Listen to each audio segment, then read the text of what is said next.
Girl, you know I can't wait till you start back. Because everyone misses you at the office. Besides, someone needs to keep Norman in line. Oh, did I tell you?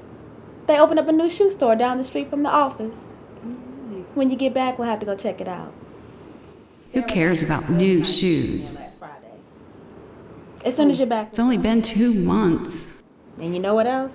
You're right about Steven. He asked me out on a date last How can she Friday. just sit there and act like nothing's happened? I'll give him some time. What do you think? Why does she understand Rose. what I am going through? Rosie.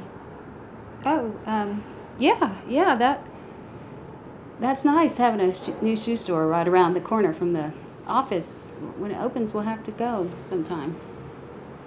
Check it out.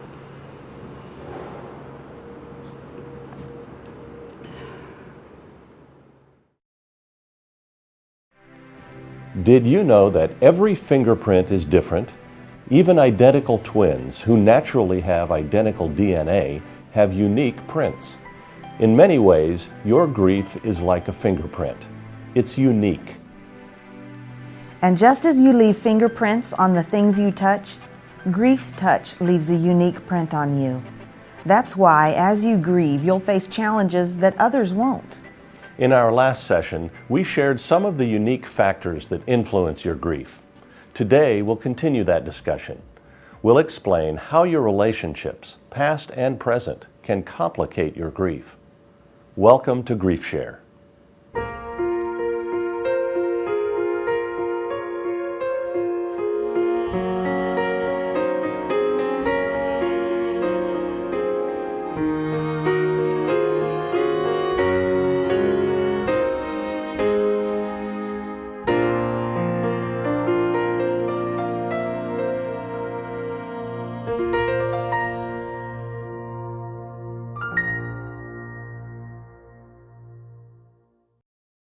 For some of you, reminiscing about your loved one is comforting, but others of you may find it difficult or painful to reminisce.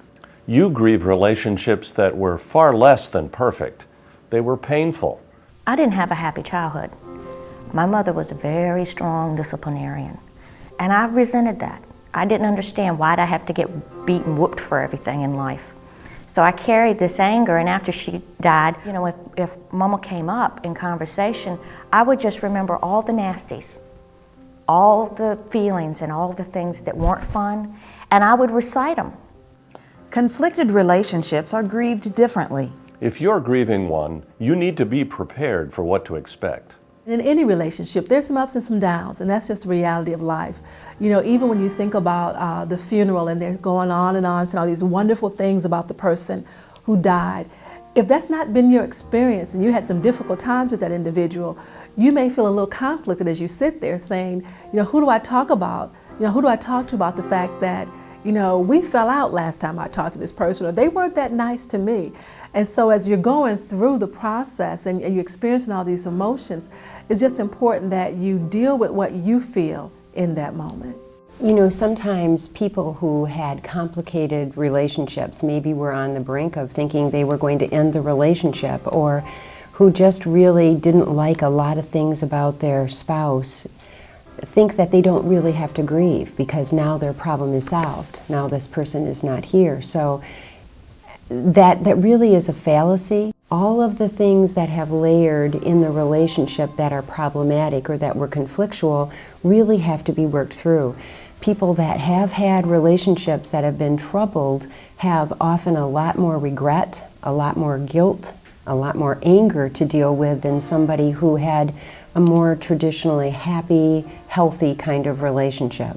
Our response to loss is definitely based on the choices that we make, and it's not just the choices that we make at that moment, but it's the choices that we've made up until that moment.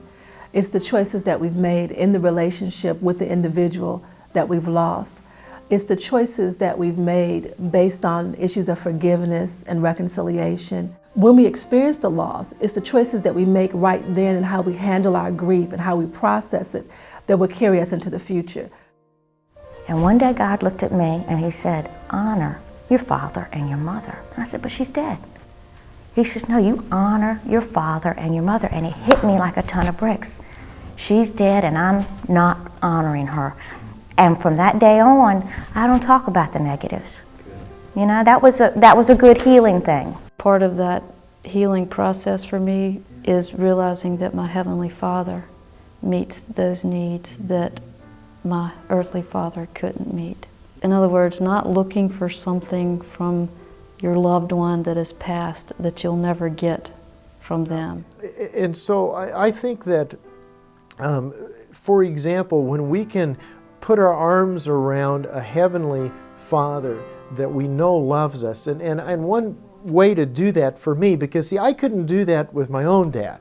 I never got to hug him. I never got any I love yous or bless you or good job, son, or any of those kinds of things from my dad. And so I think in realizing that I have a Heavenly Father like that, who will forgive me, never leave me, never forsake me, that can be an anchor amidst the storm, even when we do lose, for example, somebody that was very important to us. Even if you had a good relationship with your loved one, he or she may have died before you resolved an argument. If so, perhaps you struggle with regrets. I suppose that everybody has a few regrets when someone that's very close to you dies.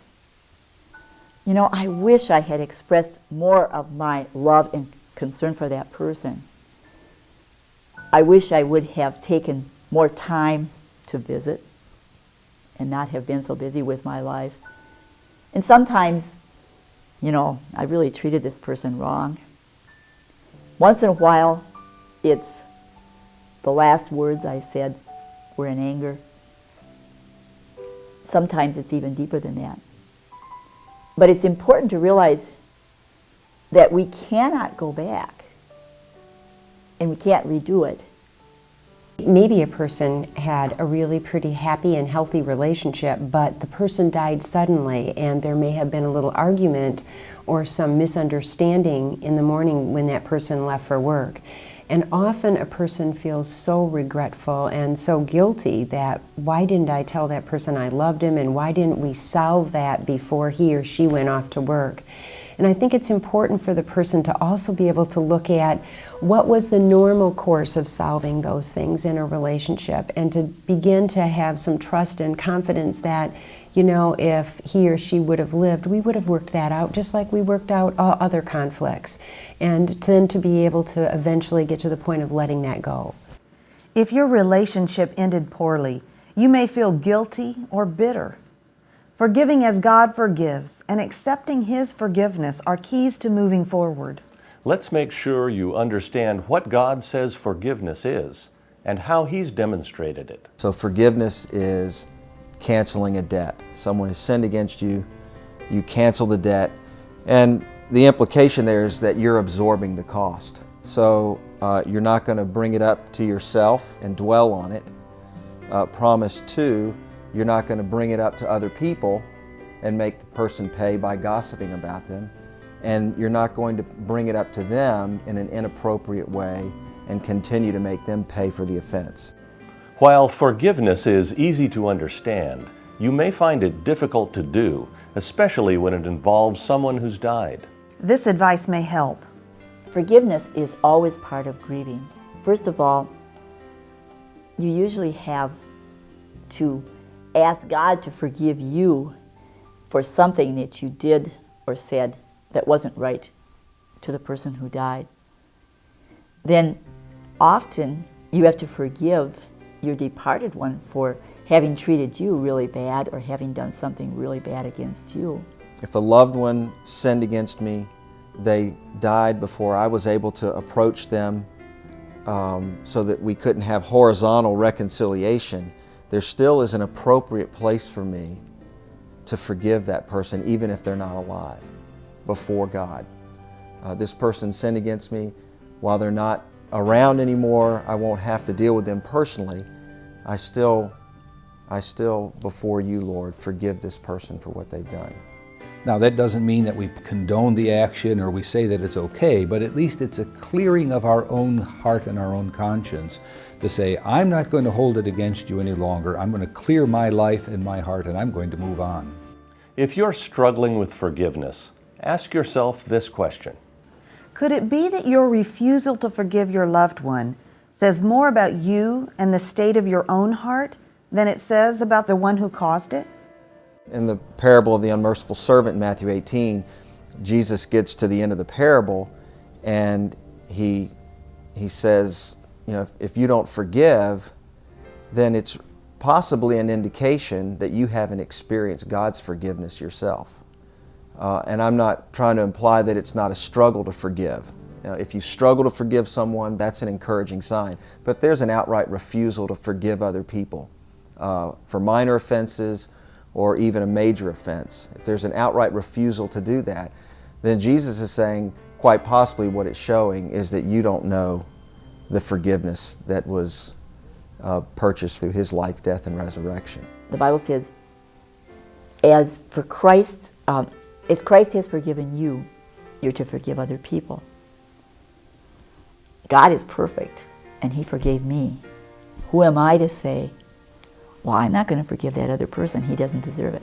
I didn't deserve to be forgiven by God. That person gets my forgiveness whether or not he or she deserves it. If you need forgiveness for wronging your deceased loved one, we have good news and bad news. Here's the bad news. Your loved one can't forgive you anymore. That once the person dies, the ability to seek forgiveness from that person is gone. But one, remind yourself, my salvation, my relationship with God isn't dependent upon this. And it's a place where you experience regret. I wish I would have done that. I wish I would have pursued forgiveness with this person. The best thing to do is to say, Lord, forgive me. Forgive me for all these things. And really accept God's forgiveness. I found myself a couple times praying after my mom passed away. Lord, Mom's in heaven, and I wish I could tell her this. Please tell it to her. And I don't think that was a wrong prayer. But I also think that we should learn something from this to apply to everyday life, and that is, how do we treat the people that are still with us? Now here's the good news. If your loved one is in heaven, he or she has nothing but love for you. How do we know this? According to the Bible, God perfects those who go to heaven. So if your loved one is in heaven, he or she is perfect, and a perfect person can't hold a grudge.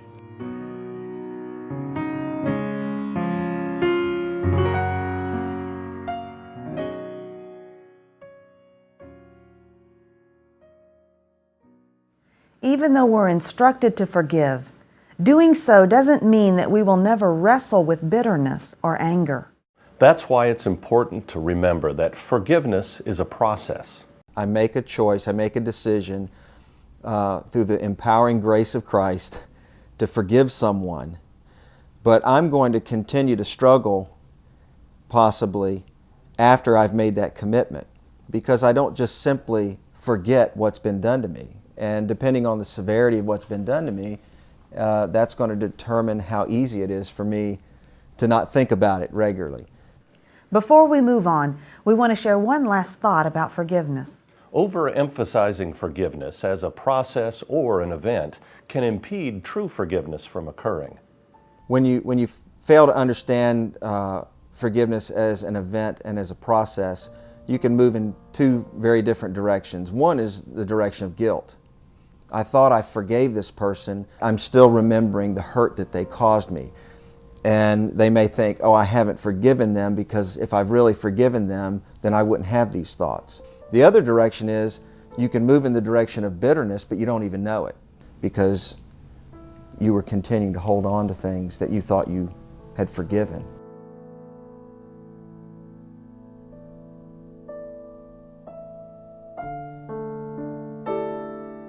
Lewis Smedes, who's written a lot on forgiveness, was asked the question, how do you know when you've forgiven another person? You've forgiven the other person when in your heart you begin to wish them well. You ask God's blessing upon them. And if it's a person who has died, it's a matter of maybe even saying to the person, I forgive you now. Writing them a letter of forgiveness and reading it at the gravesite. And see, forgiveness isn't necessarily letting the other person off the hook. Forgiveness is sort of coming to peace with ourselves and bringing a healing to us.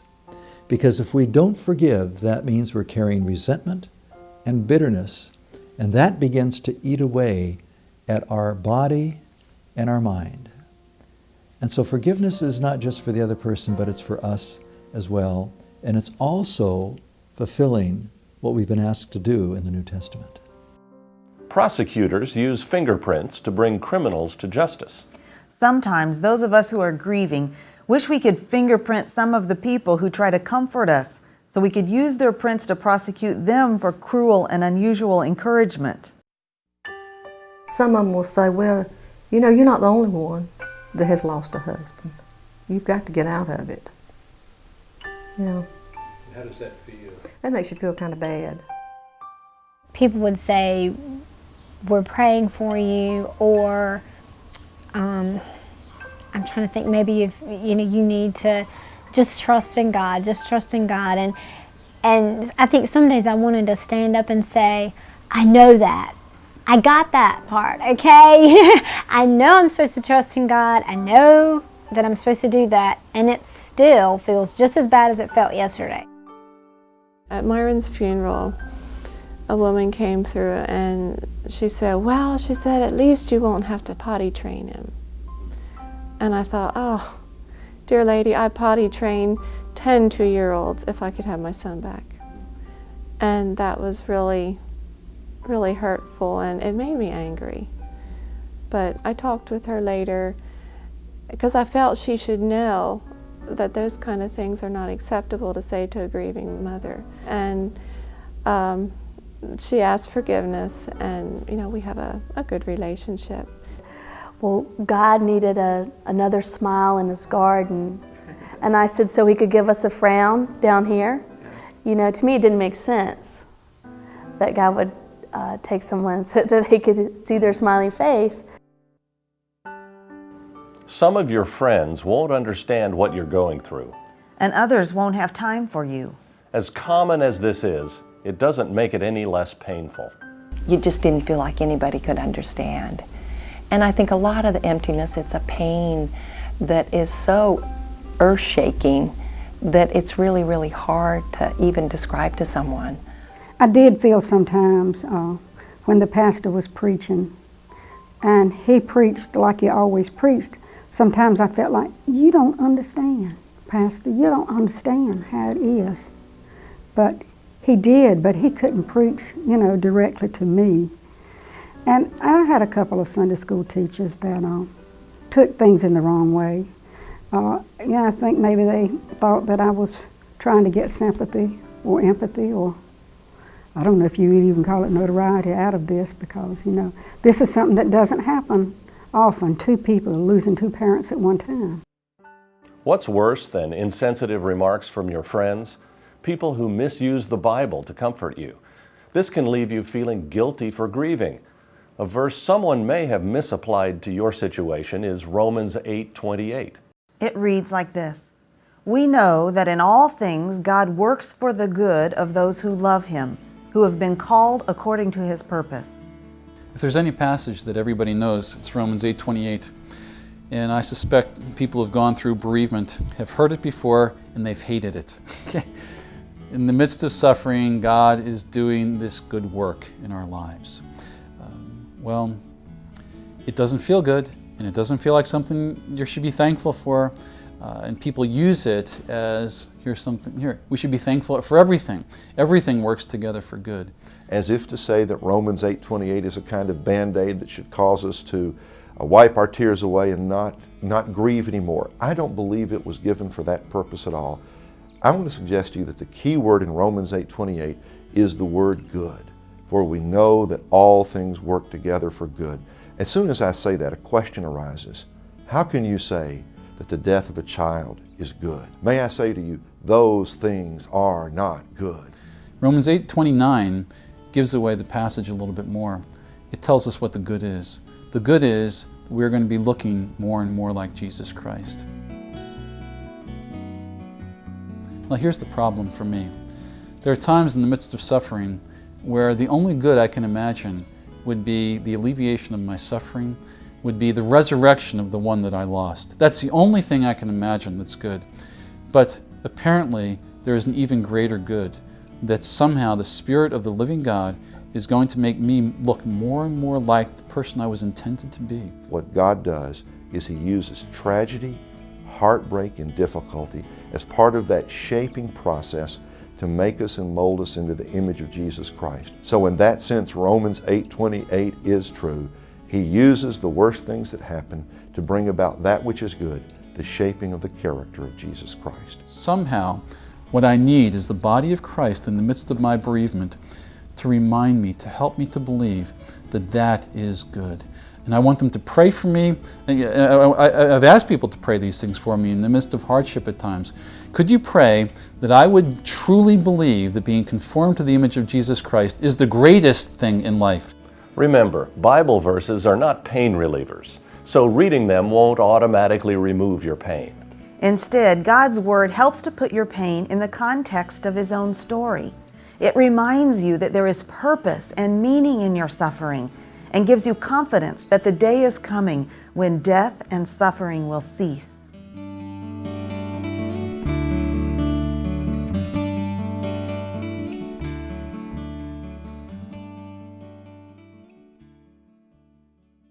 After our daughter Hope died, we were surprised that some of the very people we thought would be close to us seemed to disappear.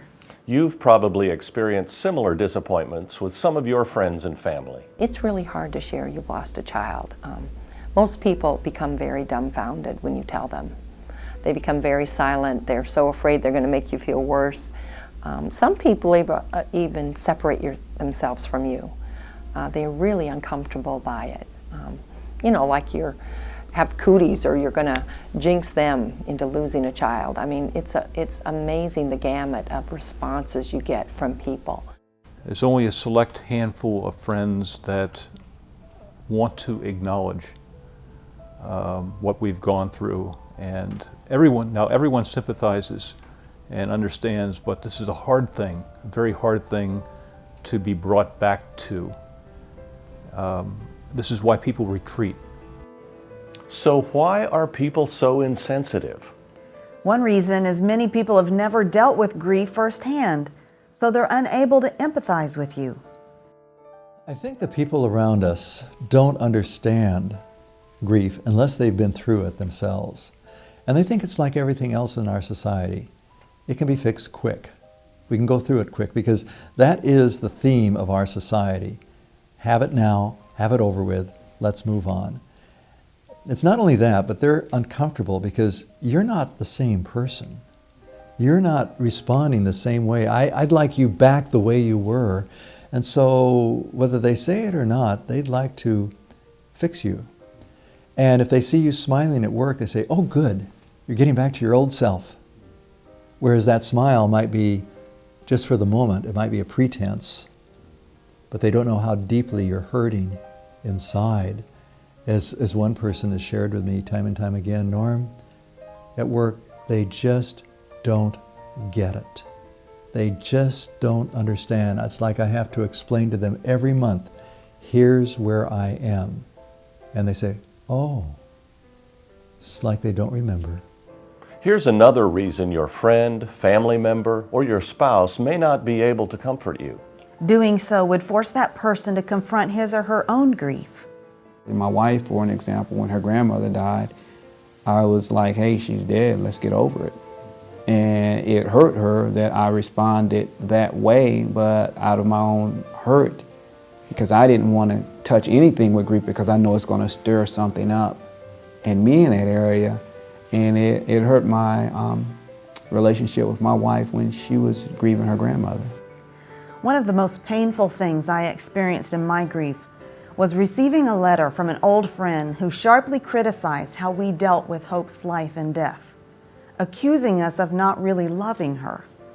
It felt like a punch in the stomach, and my instinct was to defend myself. But as I thought about it, I realized that his desire to hurt me came out of his own deep pain, and I began to feel sad for him that the pain of his life is so great that he would reach out to hurt me at the lowest point in my life. You see, hurt people hurt other people. And some of the people who are guilty of treating you harshly need your forgiveness and understanding.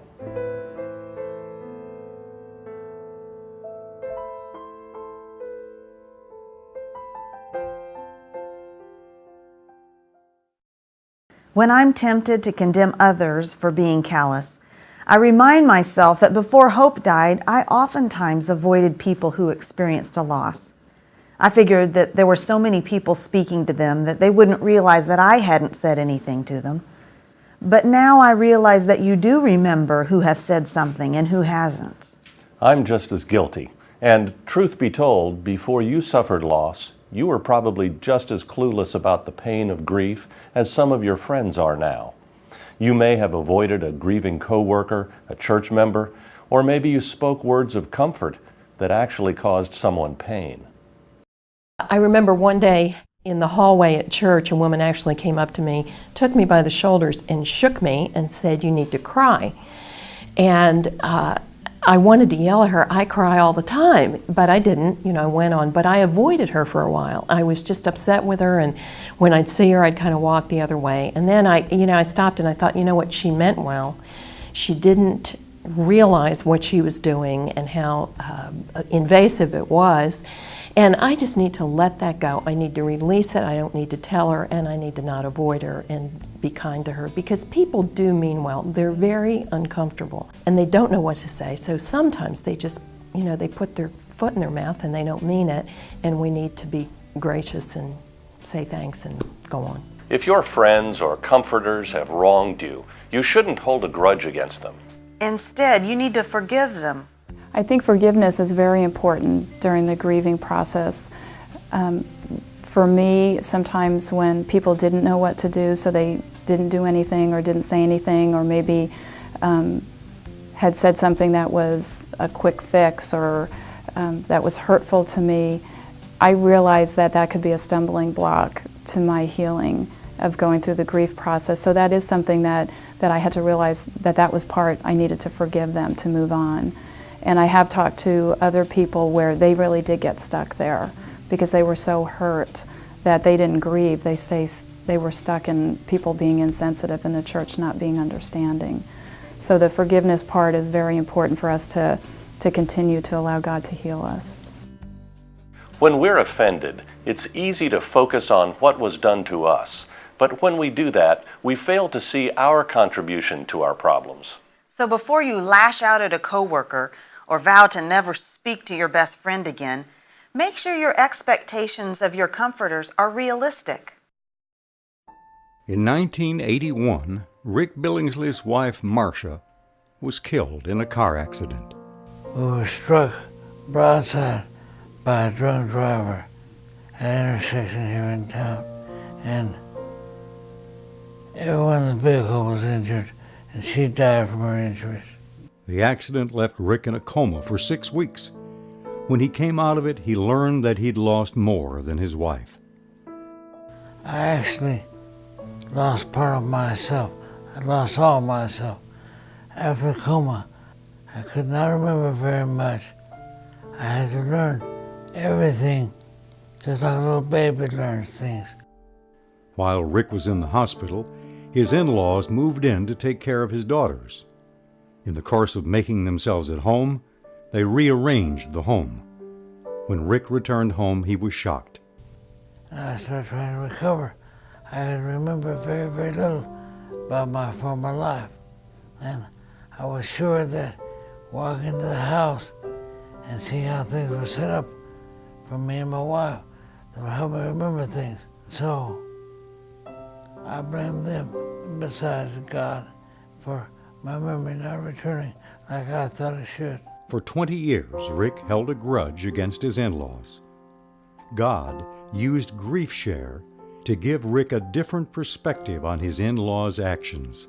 20 years after the accident, 20 years of not caring, or rather not understanding how they felt, I finally went to the Grief Share class and learned many things about how different people react to grief. They were dealing with their emotions of losing their daughter, and I was unaware of that at the time. So when I came home, I was only concerned about me. And so after taking the grief share class, I felt I had to call them and apologize for the way I treated them and talk to them about it and try to explain to them why. And then, after that, our relationship got better. As we just saw, over time, Rick realized that his expectations of his family members were wrong. And after some reflection, you may come to the same conclusion. A list of signs that indicate you may be expecting too much of others is at the end of this week's workbook exercises. Once you know that your expectations are reasonable, communicate them to others. One way to do this is with a grief letter. A grief letter isn't the only way to express your needs, but it does keep you from having to repeat yourself. If you'd like more information on how to write a grief letter, see the end of this section's exercises. With so many people asking you, "How are you doing?" it may seem easiest to just say, "I'm fine," and move on. But H. Norman Wright advises that this isn't the best way to respond to the inquiries of others. When people ask you how you're doing, one of the best things not to say is the word fine, because they will interpret that a dozen different ways differently than perhaps you mean it. In fact, one of the things that we like to do when we ask a person in grief, "How are you doing?" and they say fine, we come back and say, "But how are you really doing?" And then they realize you want to hear, don't you? So when somebody asks you how you're doing, be honest.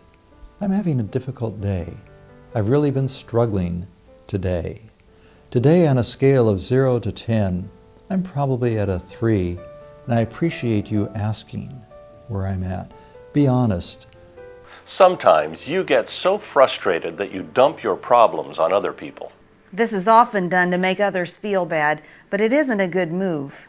Blurting the truth out and really trying to bury somebody with the truth probably isn't a really good thing, because what you're really doing is using them as a lightning rod for your own frustration and your own anger.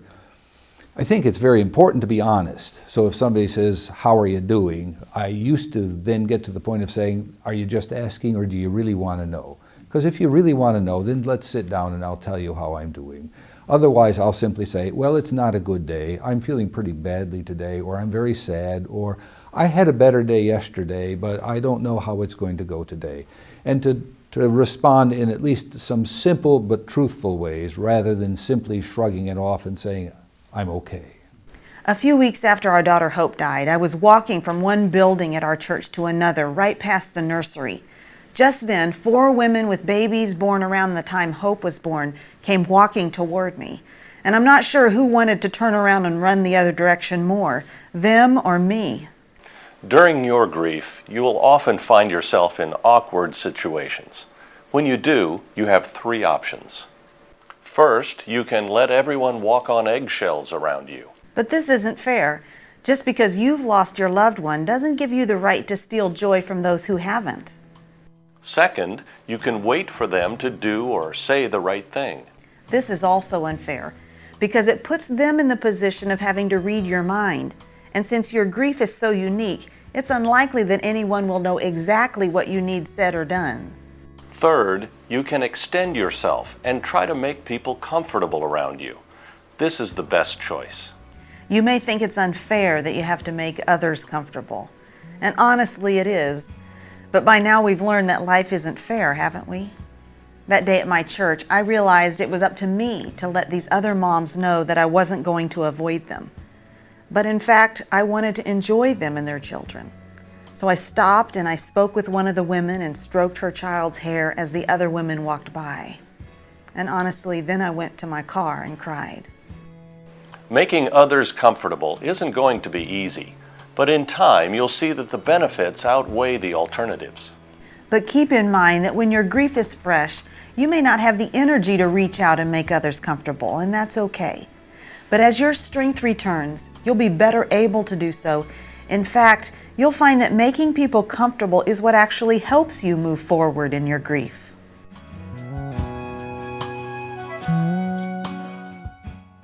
As forensic science has advanced, scientists have discovered that fingerprints tell us more than a person's identity. They reveal if the prints belong to a smoker, a heroin, or a cocaine addict. Some scientists can even use fingerprints to make an informed guess about a person's age. During this session, to help you understand that your grief is unique, we've asked you to think of your grief as a fingerprint. And we hope you've learned how unresolved conflict and insensitive counsel can complicate your grief.